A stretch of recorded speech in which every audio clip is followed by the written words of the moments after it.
السلام عليكم ورحمة الله تعالى وبركاته. أهلا ومرحبا بكم متابعينا الكرام، أسعد الله أوقاتكم بكل خير.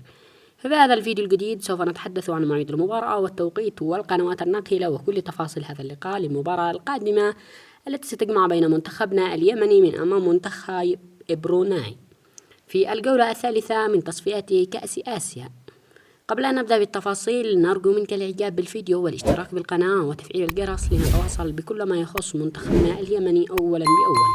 اكتب لنا آراءك وتوقعاتك لنتيجة المباراة في الأسفل في التعليقات، ولا تنسوا الصلاة والسلام على محمد صلى الله عليه وسلم. أما بالنسبة عن القنوات الناقلة لم تحدد حتى الآن، ولكن من المتوقع أن تكون المباراة منقولة على قناة السعيدة اليمنية.